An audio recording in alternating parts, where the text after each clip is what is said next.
Imagina você receber R$100 todos os dias. Acordou de manhã, plim, R$100 no seu banco, sem você precisar fazer absolutamente nada por isso. É isso que eu vou te ensinar nesse vídeo, então veja até o final. Muitas pessoas acreditam que para você ganhar dinheiro, você precisa trabalhar. E isso é verdade. Você tem que trabalhar sim para ganhar dinheiro, mas o seu esforço não é a única forma de você ganhar dinheiro. E esse é o objetivo desse vídeo. Quem se esforça muito, o dinheiro corre dele, né? O dinheiro, ele é como se fosse uma sintonia. Você tem que estar em sintonia com ele para ele poder vir até você. É aquele velho ditado: quem trabalha muito não tem tempo para ganhar dinheiro. Então é isso que eu quero te mostrar, como fazer R$100 por dia sem esforço. Muitos de vocês imaginam que R$100 por dia é um valor ótimo, talvez outros imaginam que é um valor pouco. Esse vídeo é para você que já tem R$10 mil no banco e para você que tá devendo R$10 mil. Então tudo é possível e é isso que eu quero provar para você. O ponto mais importante para você sonhar é você imaginar que se você conseguir realmente montar uma fonte de renda de R$100 por dia, uma renda passiva, sem gastar um segundo do seu trabalho, esses R$100 por dia em 11 anos vira R$1 milhão. Acredita que com R$100 todos os dias você ganha R$1 milhão ao longo de 11 anos? A primeira forma que eu quero falar para vocês é a forma mais simples, mais segura e com zero risco, o menor risco possível. É sempre bom começar o vídeo assim, porque todo mundo quer ouvir Bitcoin, quer ouvir criptomoedas do milagre. Mas na verdade, muitas vezes o dinheiro que vem fácil vai fácil e para você dar valor, você tem que entender como ele funciona.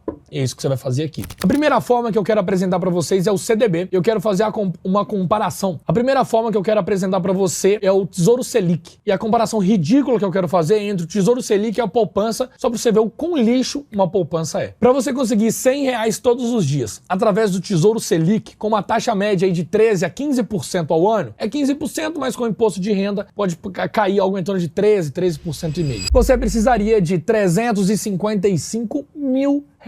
Agora, se for na poupança, você precisaria mais de R$500 mil para poder bater essa meta. Outro ponto importante: quando você pega a Selic ou até mesmo o CDB, o rendimento é diário e liquidez diária. O que significa liquidez diária? Pode sacar o seu dinheiro todos os dias e o rendimento também é diário. Agora, a infeliz da poupança, o rendimento é mensal. Então vai dar lá o dia 5, quando der o dia 5, por exemplo, ali vai cair o rendimento para você. E você até lá tirar o dinheiro, você tem zero rendimento. Ah, que bosta. Então você consegue gastar R$600 mil na poupança para ter o mesmo rendimento que você teria com R$355 mil na Selic, por exemplo, ou um CDB com a taxa média de 13,7% ao ano. O segundo exemplo que eu quero dar para você é o aluguel de imóvel. Você tem um imóvel mesmo, que é o sonho de todo mundo. Ah, eu preciso comprar minha primeira casa, eu preciso ter uma casa. Concordo e acho corretíssimo. Para mim, um guru financeiro que fala que casa não faz sentido, que é bom investir, para mim é merda. Tem que ter a própria casa, sim. É o primeiro ponto. Sabia que se você dever o governo, ele pode ir travar os seus bancos. Pode fazer o que ele quiser. Agora, sua casa própria, ele não pode mexer, por lei. Então, para mim, faz muito mais sentido você ter uma casa. E é o exemplo que eu quero dar, uma casa de aluguel agora. Em média, o valor do aluguel no Brasil é algo em torno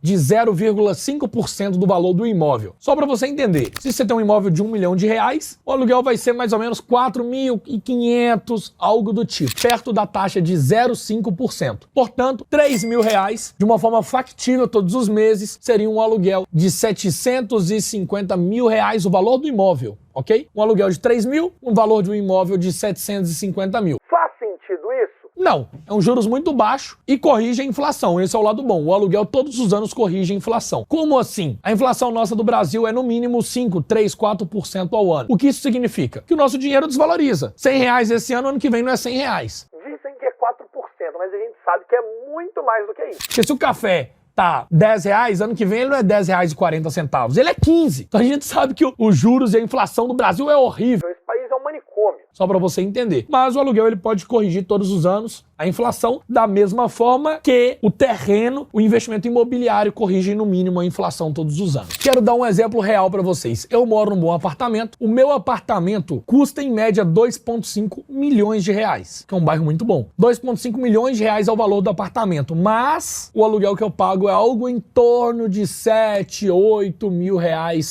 todos os meses de aluguel. Por quê? Porque é algo em torno de 0,5% do valor total daquele imóvel. E esse valor é ajustado todos os anos, depende do contrato que você assinar também, e o imóvel também valoriza corrigindo a inflação. É um bom investimento? Não sei. Tudo varia. Muita variação. Muitas pessoas constroem uma casa gastando 500 mil reais na construção e ao longo de 3 anos conseguem vender aquela casa por 1 milhão. Eu tenho um amigo, por exemplo, que ele comprou uma casa algo em torno de 4 milhões e pouco. Ele pegou meio que uma empresa falindo. A empresa do cara estava falindo, era uma construtora, e ele estava fazendo o terreno e construindo a casa. Esse meu amigo pegou já pronto, direto da construtora que o cara estava fazendo para ele. Gastou algo em torno de 4 milhões e meio nessa casa, para hoje valer 6,7 milhões de reais. Olha como também dá para ganhar muito dinheiro nesse mercado. Aquele ditado, né? Enquanto a terra chamar terra, esse é o melhor investimento. E eu não discordo disso. Deu para entender como funciona um imóvel, mas eu sei que fica muito contra a sua realidade. Como que eu vou arrumar 2 milhões e meio até amanhã para eu conseguir ter 7 mil reais? Como que eu vou arrumar um imóvel de 750 mil reais até amanhã para eu conseguir ter isso? Não tem como mesmo. Mas existe algo muito melhor, que é o fundo imobiliário. O fundo imobiliário, você compra uma cota daquele fundo e aquela cota te dá um dividendo. É como se uma empresa, ela pegasse o seu dinheiro dos cotistas do fundo e comprasse um monte de coisa. Shopping, terreno, tijolo, contrato. E um monte de coisa também nem existe.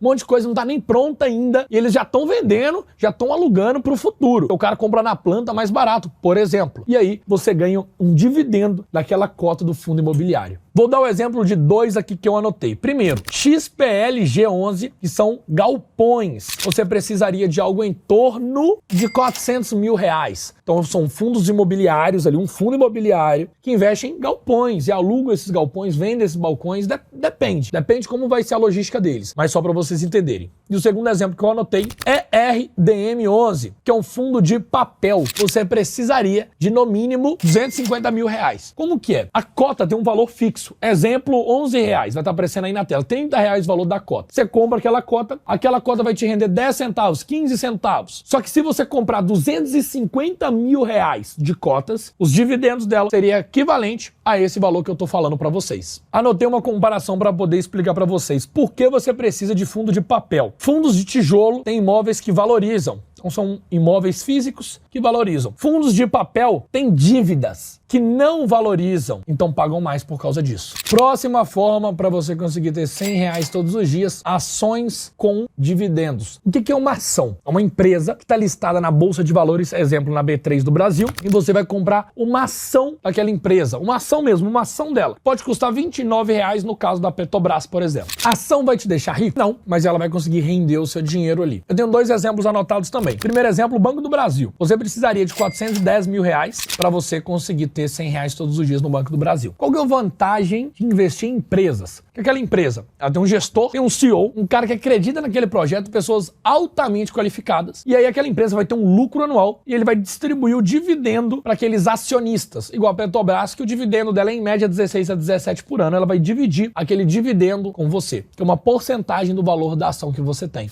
Outro exemplo que eu quero dar é o exemplo da Taesa, uma empresa de energia. Geralmente empresas de energia, por exemplo, igual a CEMIG aqui em Minas Gerais, ou a Taesa, são empresas que distribuem muito dividendo. Por que distribuem muito dividendo? Porque já não tem mais para onde crescer. Você pega uma empresa igual o Nubank, só tem prejuízo todos os meses, porque todos os meses ela está reinvestindo todo o lucro dela e ainda sai no prejuízo. Agora, quando você pega um setor do ramo elétrico, uma empresa de energia, ela não tem mais para onde crescer, então tende a distribuir muito dividendo para os acionistas. Isso é bom? Cara, depende. Também a ação tende a não valorizar, porque não tem mais como crescer e a empresa expandir. Depende da sua análise, do intuito da sua carteira, depende de muitas coisas. Um ponto importante, dividendo entre ações e fundos imobiliários são ausentos de imposto de renda. Portanto, o Barsi, que é um dos maiores investidores do Brasil, tem esse corte clássico dele, que ele fala que ele ganhou mais de 1 milhão e 10 mil reais ao dia só de dividendos. Por que ele ganha somente esse valor de dividendos? Porque ele tem 4 bilhões em ações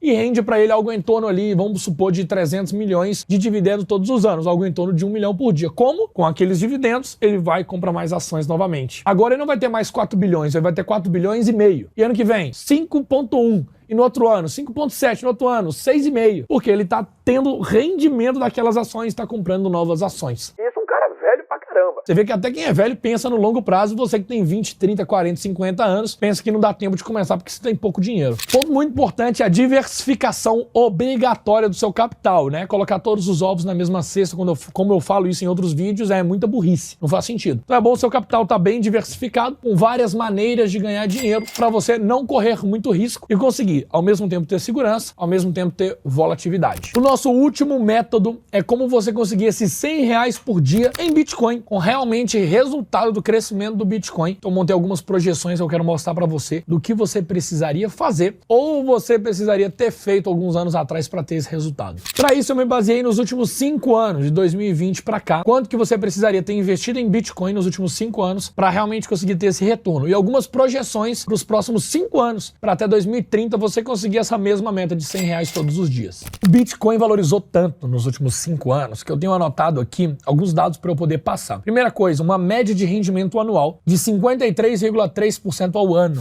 A noção desse rendimento é inaceitável, né? Um rendimento que no mundo você não vai achar nada do tipo. Então a gente tem aqui um dado seguinte: se você tivesse comprado R$8.100 em Bitcoin há 5 anos atrás, você teria hoje R$68.000, com um retorno de 53% ao ano, um rendimento médio de R$36.000 no ano. Algo em torno de R$100 por dia. Peguei só para você entender como que a valorização dele, dividido pelo tempo, você conseguiria ter uma média de rendimento de R$100 todos os dias. E agora eu montei algumas projeções para poder explicar. Primeira projeção de 2025 a 2030 com a mesma lógica. Nosso cenário A, repetindo os últimos 5 anos, o mesmo rendimento de 53% ao ano. Portanto, se for o mesmo cálculo, você precisaria hoje começar com R$8.100, R$8.400, com ele rendendo algo em torno de 53% a 55% ao ano, que é algo inimaginável. Provavelmente ele não vai se repetir novamente. Talvez repita, tá? Talvez repita até 100% ao ano. O mundo hoje está uma loucura. Com o mesmo rendimento, hoje você precisa colocar R$8.100 para daqui a 5 anos ter um valor acumulado total de R$68.000 e vai tendo uma média de rendimento de R$100 ao dia. O segundo cenário, cenário B, eu peguei uma taxa moderada. Metade do que ele fez nos últimos 5 anos. Metade do que ele fez. Seria algo em torno de 25%. Então você precisaria hoje investir R$47.800 para chegar em R$146.000 e dar uma média também de R$100 todos os dias. Isso a gente pegou a projeção dos 5 anos passados, colocou metade dele para os próximos 5 anos. Agora com uma projeção mais conservadora ainda, de 15% ao ano, que já é algo muito agressivo, você precisaria de R$141.000 hoje em Bitcoin, para nos próximos 5 anos virar 243 mil. E esses 243 mil, o rendimento também é algo em torno de R$100 todos os dias em Bitcoin, uma média de 15% nesse nosso terceiro cenário. Portanto, o cenário A, baseado nos últimos 5 anos, você precisaria de R$8.100 investido hoje, se ele fizesse a mesma coisa nos próximos 5 anos que ele fez nos últimos 5 anos. No cenário B, você precisaria uma taxa de 25%, que é metade do que ele fez nos últimos 5 anos. Se ele fizer metade do que ele fez nos próximos 5 anos, você precisaria investir algo em torno de 47 mil, que viraria 146 mil, e o rendimento nesse período seria algo em torno de R$100 ao dia. E o terceiro cenário é o cenário mais conservador, de 15% ao ano, menos do que 1/3 do que ele já fez nos últimos 5 anos. E há 5 anos atrás é óbvio que você conhecia Bitcoin, deixando claro. Pelo menos ouviu falar, você ouviu e mesmo assim não investiu. Você precisaria de 121 mil, que viraria 243 mil e também teria algo em torno de R$100 todos os dias. A dica é para quem tem pouco. Claro que eu sempre recomendo diversificar tudo, mas a melhor opção para quem tem pouco é o Bitcoin, que tem outros benefícios, como ninguém consegue controlar o seu dinheiro, ninguém consegue saber quanto você tem, não dá para saber nem o que você tem, o que você fez, para qual carteira você mandou, como transacionou entre carteiras, não tem como ter acesso a nada disso. Portanto, ele não sofre inflação. Todas as moedas do mundo são impressas. Você sabe disso. Estados Unidos, por exemplo, nos últimos 5 anos imprimiu mais de 80% do dinheiro dele. E nos últimos 5 anos. Então o dinheiro dele está constantemente sendo imprimido e desvalorizando. Porque quanto mais dinheiro você tem, menos o seu dinheiro vale. Óbvio. Quanto mais dinheiro está impresso, menos ele vale. Então, mesmo o dólar também vai desvalorizando e se queimando ao longo do tempo. Só que mais devagar do que o real, porque a economia americana é muito mais forte. E vários países do mundo, todos os países do mundo, transicionam através do dólar. Mas mesmo assim, são imprimidos todos os dias. Portanto, é oferta e demanda. Quanto mais dólar tem, mais ele vai desvalorizar ao longo do tempo. Agora o Bitcoin não tem como. Satoshi Nakamoto fez um número lá, 14 milhões e acabou. Não tem como criar mais. Portanto, ele não tem essa desvalorização de impressão. Ele não tem um controle estatal igual a todas as outras moedas. Essa é a vantagem do Bitcoin. Conclusão realista, sempre recomendo você começar a investir em Bitcoin hoje, ontem, que o tempo tá passando e você tá perdendo a oportunidade. Não tudo que você tem de uma vez, mas fazer o preço médio. Você ir comprando toda semana. Toda semana. E ao longo de uma vida você vai ter uma grande oportunidade aí na sua mão. E também os métodos tradicionais que vão corrigir a inflação, que vão te dar um rendimento anual. E eu tenho certeza que você consegue fazer isso a longo prazo. O vídeo tá chegando ao fim. Eu quero que você comenta aqui embaixo o que você vai fazer para ontem, para você começar a ter os seus primeiros rendimentos e começar a bater sua meta de R$100 todos os dias. Lembrando, R$100 todos os dias, em 11 anos, vira R$1 milhão. Olha como é que o tempo te favorece. Gostou do conteúdo? Inscreva-se no canal, comenta qual que é, o que você vai fazer, qual vai ser o seu próximo passo de investimento embaixo desse vídeo que eu vou responder todos os comentários e manda esse vídeo para um amigo seu. Um beijo e até o nosso próximo vídeo.